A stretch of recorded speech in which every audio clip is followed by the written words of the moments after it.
We have breaking news. We're following a police pursuit that's underway in Highland Park. Sky Fox bringing you this live picture. LAPD is the lead agency.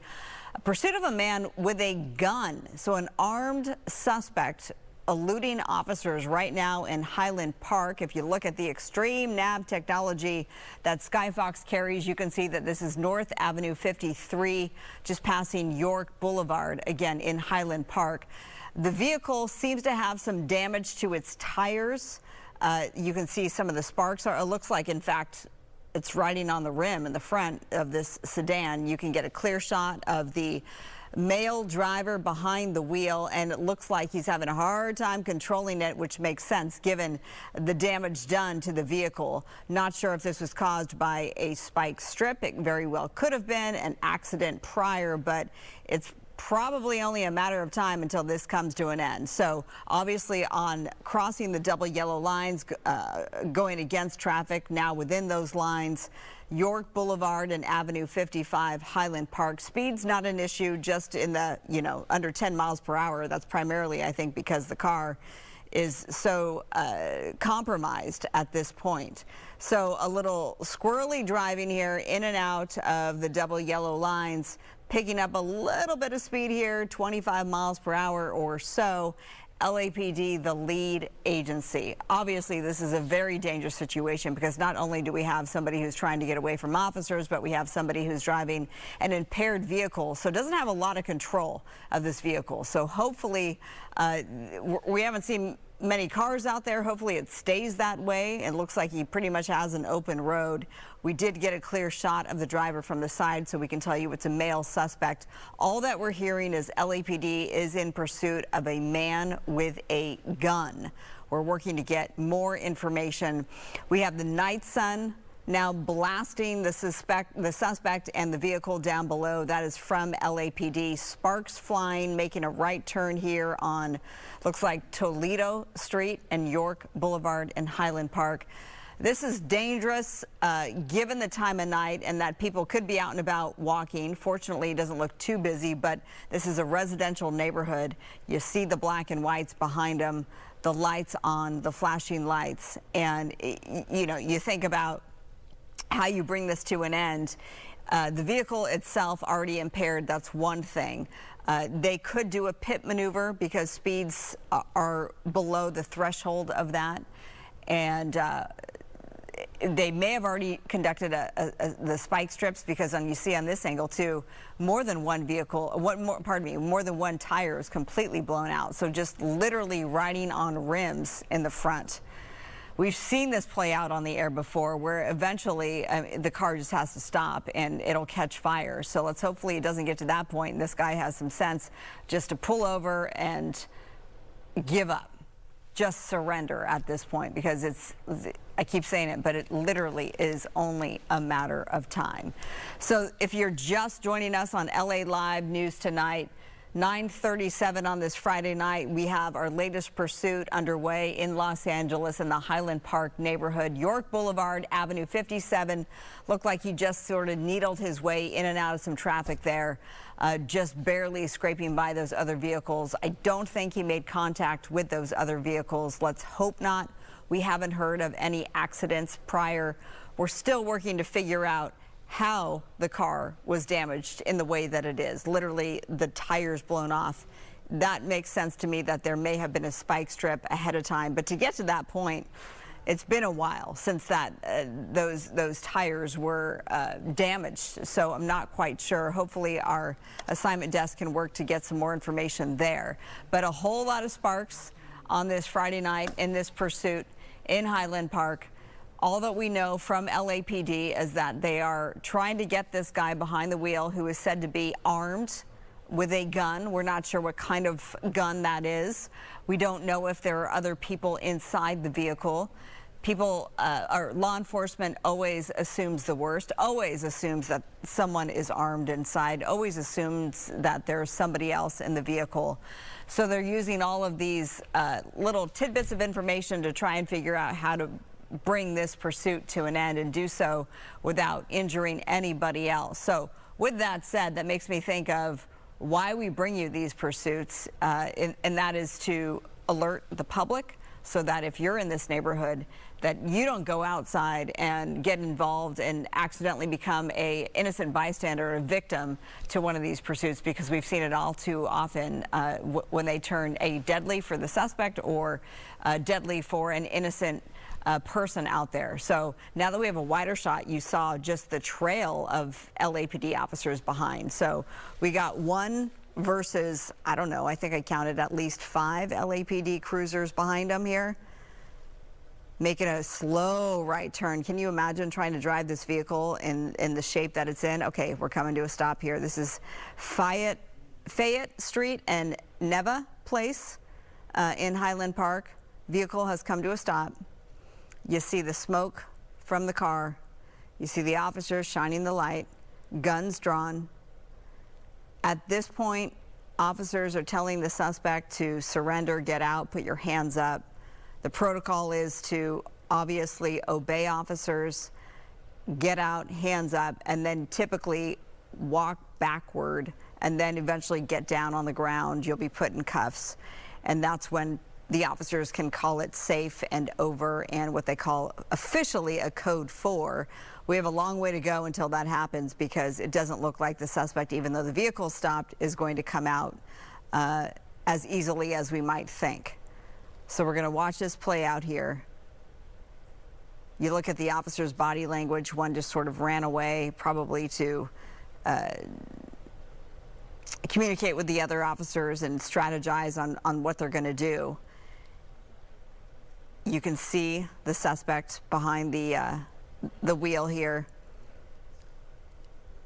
Can't quite tell what he's doing. One hand on the wheel, it looks like.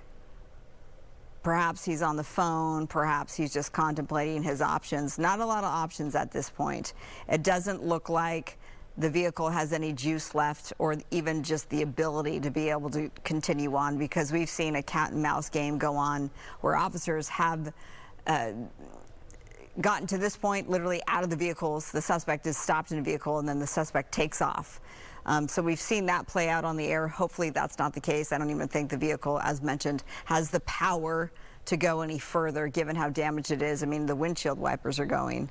I just saw that happen as well. So this could be, you know, one of those situations where either he has to be coaxed out. I don't know if any canines are on the scene yet, or officers will figure out, you know, one way or the other to get the suspect out if he just decides not to come out. Okay, so we're seeing some activity. One of his arms came out for a second.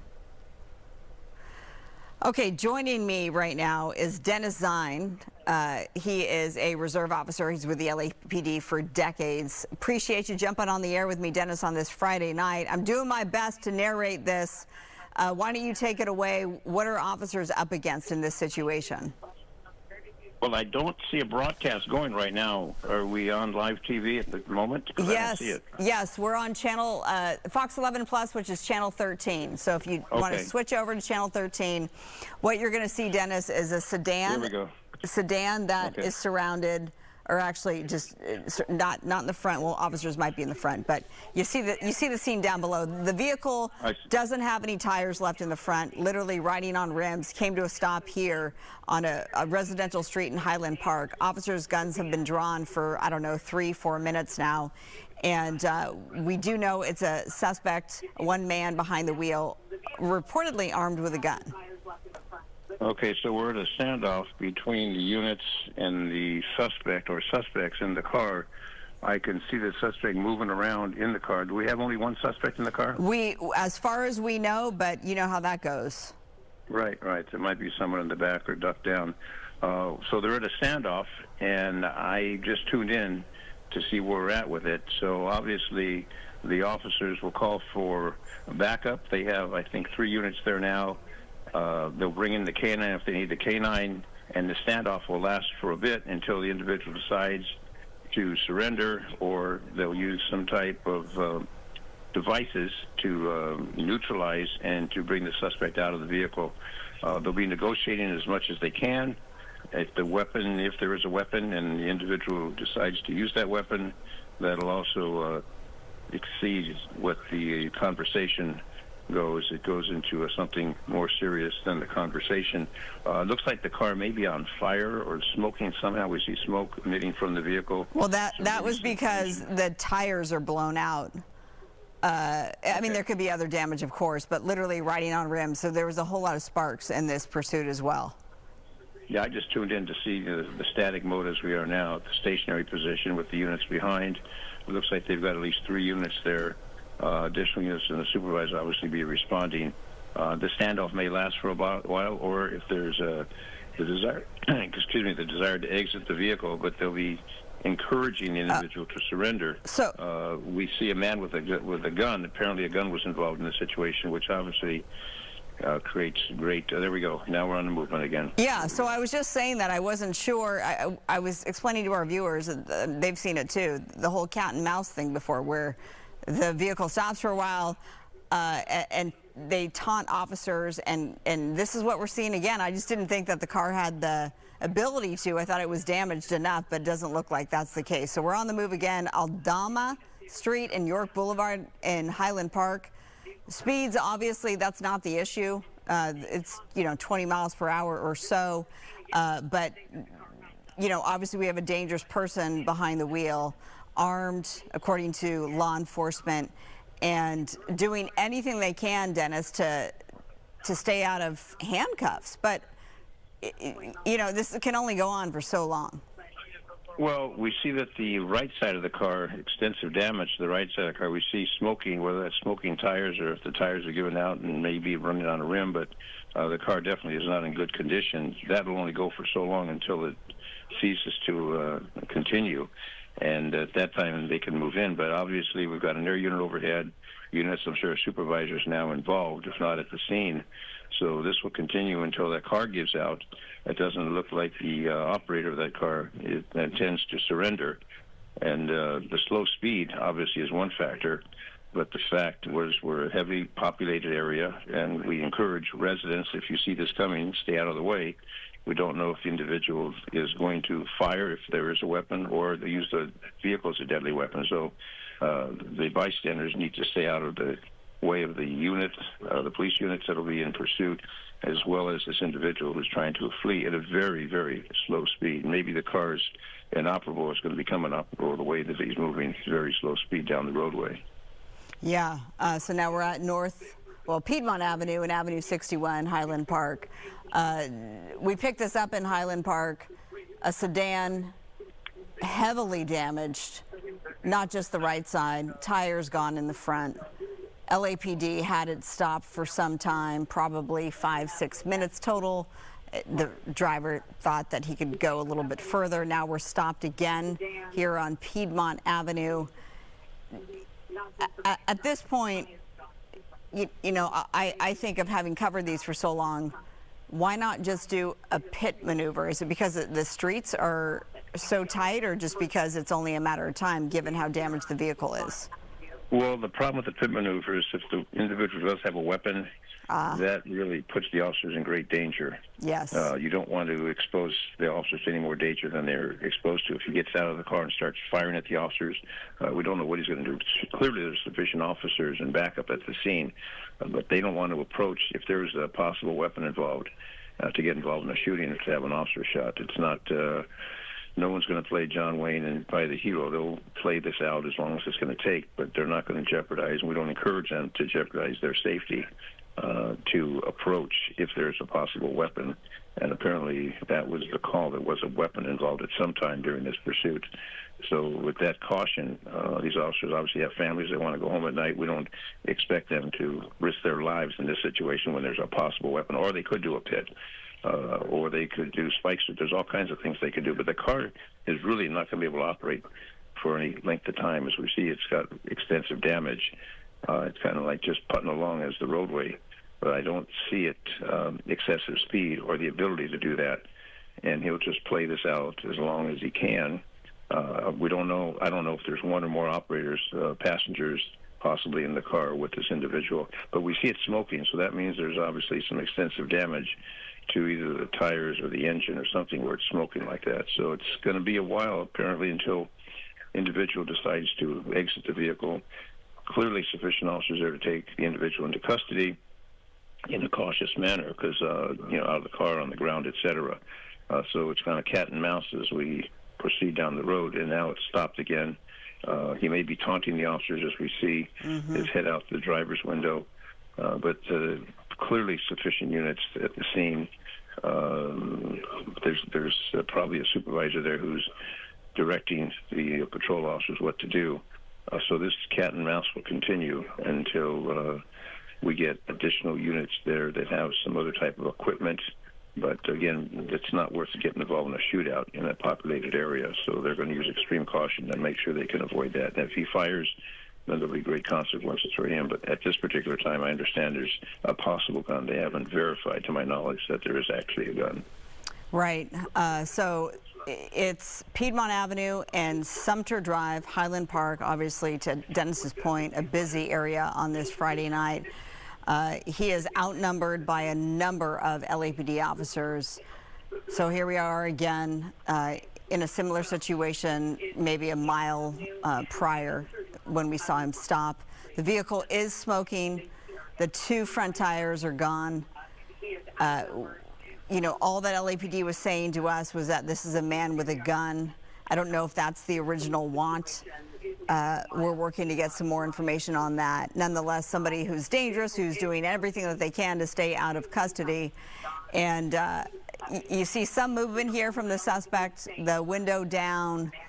It looks like maybe, Dennis, a hand out. Hard to tell. Well, with the smoke, it's hard to tell, the smoke coming through, but obviously the officers will be able to see. They've got spotlights on the vehicles, on the police vehicles. They'll be able to do that, plus the air unit overhead have some high-intensity lights that they'll be able to utilize to illuminate the situation. But with the smoke coming out, you would think the car may be on fire, because it wouldn't normally be smoking. So if the engine's on fire or some type of situation that is causing that smoke, that's not normal condition for a vehicle. So if that's the case and it erupts in flames, I'm sure he'll jump out of the car and they'll take him into custody. But they're using the proper caution, the proper procedure. They're doing exactly as they're instructed, as they're trained. No one's going to run up to the car and play John Wayne. They're going to hold a distance until he decides to surrender. And this could go on for quite a period of time. Apparently it has gone on for this particular moment. It's continuing at the stop and go. And now we're at the stop mode, and they're standing by, and individuals maybe be taunting the officers, which is not uncommon in a situation where they're playing cat and mouse. And that's what this appears to be, a cat and mouse game. Yeah. That's exactly what it seems to be, unfortunately, because to your point, this can play out for some time. I was making the observation that I can't imagine how long it could go on given the damage to that vehicle. But hey, as long as he can stay out of custody, we've seen that they will do whatever that they can. So on your screen right now, it says pursuit of man with gun resumes in Highland Park. We thought that this was going to be over several minutes ago, but that's not the case. He's not giving up easily. Obviously, there is some sort of a communication between suspect and officers behind him. We know that, obviously, our vantage point from Skyfox versus what's actually happening down on the ground, Dennis, can be 2 very different stories, because there's a lot more anxiety in the air and tension where they are, and there very well could be a communication, a dialogue underway, right? Well, I could clearly, you see his hands, he's extending his hands outside the car. For whatever reason, he's making gestures towards the officers. You see both hands extending out the driver's window. And what the gesture is, I don't know. He's not getting out of the car, not exiting the car. Yet the car is smoking, which means there's something within that engine that is obviously generating that smoke. If there's a fire under there, just small ignition makes that happen. If it gets engulfed in flames, then we've got more problems to deal with, or he has more problems to deal with. But they're going to stay with this as long as it takes. They've got time on their side. There's no issue to run up on the individual, risk officers' lives, get involved in a shootout. That's the last thing they want to do.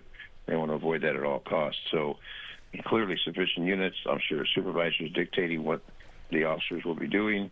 And this will continue until the individual decides to surrender. They could bring in other vehicles, specialized vehicles the department utilizes if they need to. But this particular case, it looks like with the condition of that car will probably give out before anything else happens. There doesn't appear to be the condition that's going to be able to flee away at any great speed. And again, they're not going to run up on that car and open the door and yank him out. This is not going to happen. Right. Especially with the situation of a gun. When you're talking about a deadly weapon, the extreme caution, those officers, that's what they're trained to do, is use extreme caution when you have a suspect with a gun or a possible gun. You have to always imagine that they have a weapon, that it's loaded, and it only takes one round to kill someone. So that's a concern. They don't want to die over the situation. And whatever the individual was involved with prior to this situation, prior to the pursuit, that'll all account when they add it up from the initial stage when they first saw it. Was it a radio call? What prompted them to make the stop? We know there's damage to the car. Was there hit and runs involved? Just all kinds of factors come into play. Yes, a whole lot to contend with here. And then as we had the wider shot, this looks like it's next to maybe a school, a rec center, and you saw some folks who may have been at an event at said building there, coming out to see looky-loos, understandably so. What's the activity with all the LAPD? There's somebody over the fence right now. You never want to get involved in these situations. I know it's a spectacle, but especially given that this man is armed or reportedly armed, you don't know where those bullets could fly. So hopefully those people stay clear. If you live in this area, stay clear. If you know anybody in this area, please give them the heads up. I'm looking at the clock right now, and we're going to wrap things up here on LA Live News tonight on Fox 11 Plus, but our coverage will continue online and then also on Fox 11 with Alex and Christine at the top of the 10 o'clock newscast. This likely will be still underway, and if it is, in the next few minutes before we say goodbye to you here on Fox 11 Plus, they will pick it up perhaps with an update on the Fox 11 News at 10 o'clock. We'll keep a watch. You can continue on online on foxla.com/live for more live coverage. In the meantime, Dennis Zine, Reserve Officer with LAPD, thanks so much for hopping on this Friday night. My pleasure. Thank you. All right, the standoff continues with an armed suspect in Highland Park. LAPD is the lead agency. I'm Marla Tejas. We thank you so much for being with us. We'll see you back here at 11 o'clock for Good Night, LA.